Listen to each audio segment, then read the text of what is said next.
आगामी नगर निकाय चुनाव 2022 के मद्देनजर भारतीय जनता पार्टी ने दम दिखाना शुरू कर दिया है। गोरखपुर जिले के महंत दिग्विजयनाथ पार्क में आज एक प्रबुद्धजन सम्मेलन का आयोजन हुआ, जिसमें बतौर मुख्य अतिथि मुख्यमंत्री योगी आदित्यनाथ ने मंच से एक तरफ विपक्षियों पर निशाना साधा तो दूसरी ओर 950 करोड़ रुपए की कार्य योजना का लोकार्पण किया। आप लोग कहते हैं कि गर्व से कहो, मुस्कुराइए आप गोरखपुर में, मुस्कुराइए आप गोरखपुर में। तो भैया हो, महानगर अध्यक्ष अगल बगल में राम मार रहे हैं, उनकी चिंता जान। तो भैया दोनों हाथ सब लोग उठाओ, आखिरी तक जहां तक मोड़ी मोड़ी लौटाता, बोलो भारत माता की, भारत माता की, वंदे, बोलो गुरु गोरक्षनाथ महाराज की। यह दायित्व है कि हम सब गोरखपुर के सभी नगर पंचायतों में और गोरखपुर नगर निगम के सभी वार्डों में विधानसभा चुनाव की तरह भारतीय जनता पार्टी का परचम फहराए, भारतीय जनता पार्टी के प्रत्याशियों को विजयी बनाए।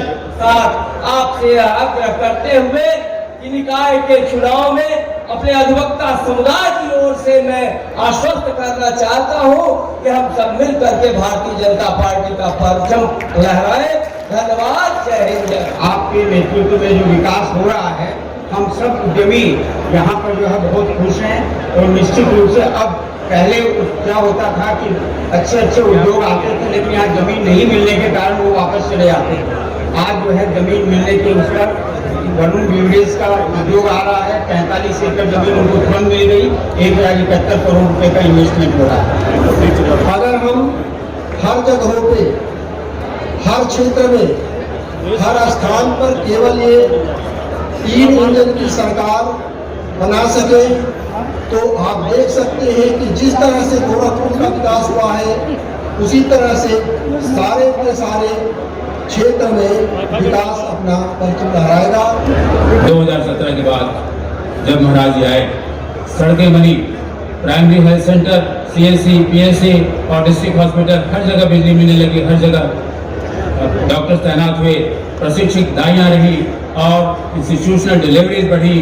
17 के पहले इंस्टीट्यूशनल डिलीवरीज जो 72% होती थी, आज उनकी संख्या बढ़कर के 96% हो गई है। आज योगी आदित्यनाथ जी महाराज ने उत्तर प्रदेश के 75 जिलों में हर जिले में मेडिकल कॉलेज खोल दिया है।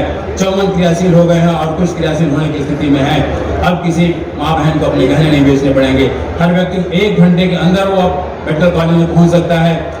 दिन का समय अगर है तो पुलिस ने ग्रीन कॉरिडोर बना करके रखा हुआ है, ग्रीन कॉरिडोर होते हुए आपको मेडिकल कॉलेज में पहुंचा देगी। इन्हीं शब्दों के साथ अपनी बात को समाप्त करते हैं। मुख्यमंत्री योगी आदित्यनाथ जी महाराज को सादर आमंत्रित करता हूं कि वो आवे और अपने कर कमलों से बटन दबाकर शुभारंभ करें। पूज्य महाराज जी, भारत माता की। 2.5 घंटे से आप सब यहाँ पर जनप्रतिनिधियों और प्रबुद्ध जनों की बातों को सुन रहे थे। इसके लिए आपका स्वागत करते हुए 950 करोड़ रुपए से अधिक की परियोजनाओं का शिलान्यास हो रहा है, जो गोरखपुर और पूर्वी उत्तर प्रदेश के विकास के लिए, यहाँ की जन सुविधाओं की बढ़ोतरी में निर्णायक साबित होंगे। इस विश्वास के साथ आज यहाँ पर स्थानीय निकाय का जो एक प्रबुद्ध सम्मेलन यहाँ पर हुआ है, सभी प्रबुद्ध जनों से मैं आह्वान करूंगा कि गोरखपुर जनपद को भी उस सकारात्मक ऊर्जा का एक केंद्र बिंदु और तेजी के साथ आगे बढ़ाने की आवश्यकता है। मेरा मानना, अगर प्रबुद्ध जन नहीं होते तो हम गोरखपुर में कभी सफल नहीं हो पाते। मैंने देखा पिछले 25 वर्षों के अंदर गोरखपुर के विकास से जुड़ी हुई, गोरखपुर की कानून व्यवस्था से जुड़ी हुई किसी भी मुद्दे को लेकर के जब भी हम लोगों ने आंदोलन को किया है, गोरखपुर का प्रबुद्ध जन और गोरखपुर का आम नागरिक सदैव हमारे साथ खड़ा हुआ है और खड़े होकर के विकास, सुशासन और बेहतरीन कानून व्यवस्था के लिए सदैव मेरे साथ, हमारे अभियान के साथ खड़ा होकर के इस कार्यक्रम को सफलतापूर्वक आगे बढ़ाया है। और आज मैं फिर से आपका आह्वान करने के लिए आया हूं। अब उससे आगे बढ़ने की आवश्यकता है। हमें और अच्छे मॉडल खड़े करने होंगे, अलग अलग क्षेत्र में मॉडल खड़े करने होंगे। हमें अपने नौजवानों के लिए, अपने शिक्षा केंद्रों को रिसर्च एंड डेवलपमेंट के साथ जोड़ने के लिए, अपने अपने किसान, प्रगतिशील किसानों को खेती किसानी के क्षेत्र में भी नए स्टार्टअप स्थापित करने और एफपीओज के गठन करने की समय में प्रयास करने पड़ेंगे। बेहतरीन यहां पर इंडस्ट्री को इंस्टीट्यूशन के साथ जोड़ने के इस कार्यक्रम को हमें आगे बढ़ाना पड़ेगा। और ये सभी कार्यक्रम अगर आगे बढ़ते हैं, हर एक फील्ड में अगर हम कुछ नयापन करते हैं, वो अपने आप में एक मॉडल बनेगा। और उस मॉडल के लिए आज जिसके लिए पूर्वी उत्तर प्रदेश गोरखपुर की तरफ देख रहा है, बिहार का एक बड़ा भूभाग गोरखपुर की तरफ देखता है, नेपाल का एक बड़ा भूभाग विकास के लिए गोरखपुर की तरफ देखता है कि गोरखपुर में अब रामगढ़ ताल भी है तो चिड़ियाघर भी है, गोरखपुर में एम्स है तो गोरखपुर में वायु सेवा की बेहतरीन सुविधा भी हो चुकी है, कनेक्टिविटी बेहतरीन हो चुकी है। और फिर इसको एक स्वस्थ प्रतिस्पर्धा के साथ जोड़ करके हम आगे बढ़ाने का कार्य कर सकते हैं। और इसमें हर तबके की नागरिक की सहभागिता बड़ी भूमिका का निर्वहन करेगी। जिस भी क्षेत्र में कार्य करने वाला व्यक्ति है, हर व्यक्ति की अपनी भूमिका होगी। और व्यवसाय के क्षेत्र में हो, उद्यमिता के क्षेत्र में हो, शिक्षा के क्षेत्र में हो, चिकित्सा के क्षेत्र में हो, अधिवक्ता हो, शिक्षक हो, समाज सेवी हो, या फिर किसान हो, या नौजवान हो, अन्नदाता किसान हो, श्रमिक हो, आर्टिजन्स हो, किसी भी क्षेत्र में कोई कार्य कर रहा है, हर व्यक्ति की अपनी भूमिका होगी। और उस भूमिका के साथ हम सबको जोड़ने की कार्रवाई और उसके माध्यम से गोरखपुर को एक उत्कृष्ट केंद्र के रूप में विकसित करने की दिशा में हम सब सार्थक प्रयास कर पाएंगे। इस विश्वास के साथ आज यहाँ पर जो 950 करोड़ रुपए से अधिक की परियोजनाओं का शिलान्यास हुआ है, इसमें मैंने आपको बताया कि पहला कार्य है जिसमें गोरखपुर देवरिया बाईपास जो है, इसको अब तक जो 2 लेन का था, इसको 4 लेन के रूप में हम लोग लेके जा रहे हैं। 4 लेन का एक कार्य होगा, एक बेहतरीन मार्ग बनेगा, जाम की समस्या का समाधान होगा।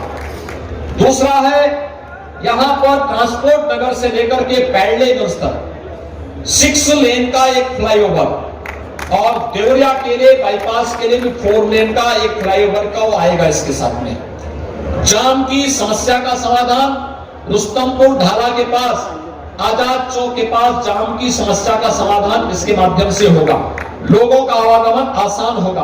देवरिया बाईपास की ओर जाने वाले लोग जो लखनऊ की ओर से आ रहे हैं, सिटी की ओर से जा रहे हैं, आसानी से उन्हें उधर जाने में मदद मिलेगी। तीसरा है गोरखपुर में इसी क्षेत्र में एक 4 लेन का एक नया मार्ग हम लोग देने जा रहे हैं। और 14 है इंसेफ्लाइटिस की समस्या या अन्य संचारी रोगों से गोरखपुर के मासूमों को, गोरखपुर के नागरिकों को उसकी चपेट में न आना पड़े, इसके लिए यहां पर एक नई एसटीपी और सिविल लाइन की व्यवस्था के लिए महवा ढाले पर उसके निर्माण की कार्रवाई के लिए भी आज धनराशि उपलब्ध की जा रही है। ये 4 बड़े कार्य आज यहां के लिए उपलब्ध करवाए जा रहे हैं। हम लोगों ने गोरखपुर में और अन्य नगर निकायों में जहां पर नए क्षेत्र नगर निकायों में जुड़े हैं, 550 करोड़ रुपए की राशि उसके लिए अलग से उपलब्ध करवाई है। वहां की बुनियादी सुविधाओं के लिए, सड़क के लिए, बिजली के लिए, जल निकासी के लिए और शुद्ध पेयजल की उपलब्धता के लिए, स्ट्रीट लाइट के लिए। और मैं विश्वास करता हूं कि इन सभी सुविधाओं का लाभ इन सभी स्थानीय निकायों से जुड़े हुए नागरिकों को उपलब्ध होगा। ईज ऑफ लिविंग के माध्यम से प्रत्येक नागरिक के जीवन को हम नगरीय क्षेत्रों में और अच्छा करने का प्रयास करेंगे। और जिन बुनियादी सुविधाओं के लिए आम नागरिक नगरीय क्षेत्रों में आता है, उन सुविधाओं का लाभ उन्हें वास्तव में प्राप्त होता हुआ दिखाई देगा।